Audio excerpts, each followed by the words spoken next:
Welcome to ఉదయం news. Khammam జిల్లా సత్తుపల్లి మండలం సిద్ధారం, కృష్ణారం, వేంసూరు మండలం కుంచపర్తి గ్రామాల్లోని గ్రామ సభలో రసాభాస నెలకొంది. అనర్హులను ఇళ్ల లబ్ధిదారులుగా గ్రామ సభల అధికారులు ప్రకటించడంతో ప్రజలు ఆందోళనకు దిగారు. ఒకే ఇంట్లో ఇద్దరు ముగ్గురికి ఇల్లు మంజూరైనట్లు, అదేవిధంగా ఇల్లు ఉన్న వారికి ఇందిరమ్మ ఇళ్ల లబ్ధిదారులుగా ప్రకటించడంతో గ్రామ ప్రజలు కాంగ్రెస్ పార్టీలోని కొందరు నాయకులు అభ్యంతరం వ్యక్తం చేస్తూ ఆందోళన చేశారు. ప్రజాపాలనలో ఇళ్ల కోసం దరఖాస్తు చేసిన అర్హులను పక్కన పెట్టి అనర్హులను ఏ విధంగా ప్రకటిస్తారని అధికారులను ప్రశ్నించారు.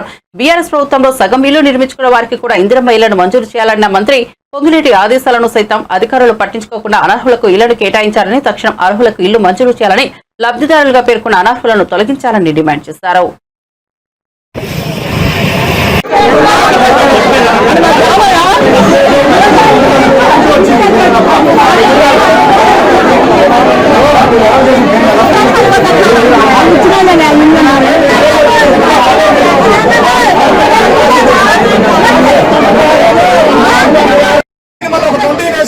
ఖచ్చితంగా నన్ను ఎంక్వైరీ చేసి ఆ పేర్లు తొలగించాలని నేను చెప్తున్నాను. ఇప్పుడు 80 పేర్లు కూడా లేవు. మీరు ప్రకటించిన 281లో 80 పేర్లు కూడా లేవు.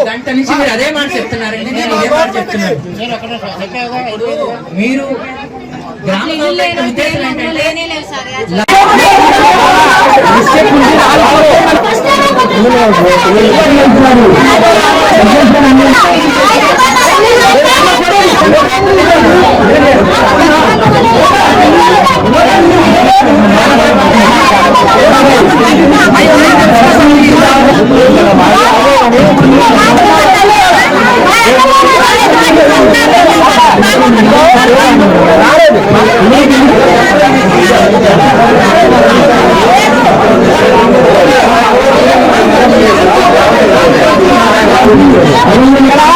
వచ్చిన ఎంతమంది అని చెప్తున్నారు. అప్లికేషన్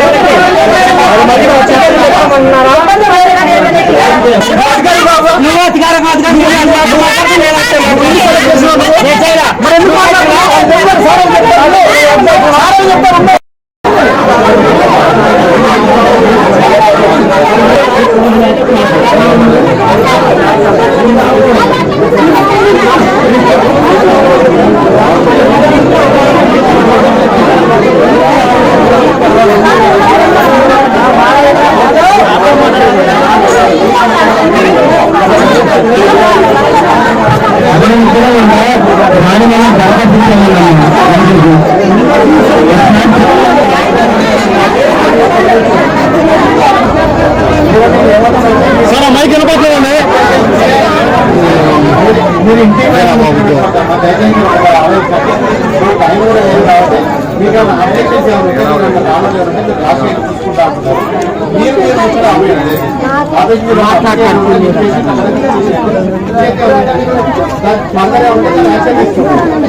చేస్తే ఇంటి వాళ్ళంటే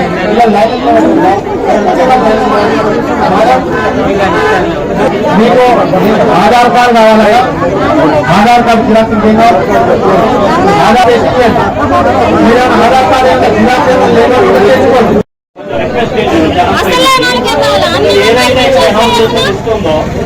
అన్ని పక్కాగా ఉన్న వాళ్ళు ఎంచుకోవడం ఉన్నాయి. మీకు ఆయనే చెప్పాలంటే ఒక నిమిషం అండి.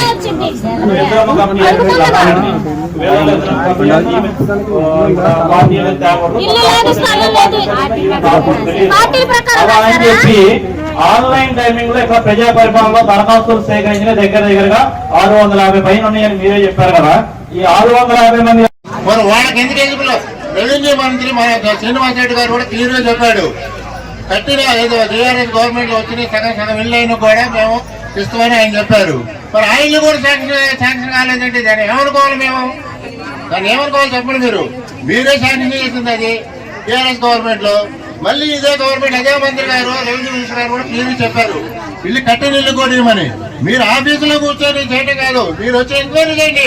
వాళ్ళు కట్టుకున్నారు లేదా చుట్టుపక్కల వాళ్ళు అడగండి. అడిగిదాన్ని మీరు దాన్ని వాళ్ళకి న్యాయం చేయాలని కోరుకుంటున్నానండి. మా గ్రామంలో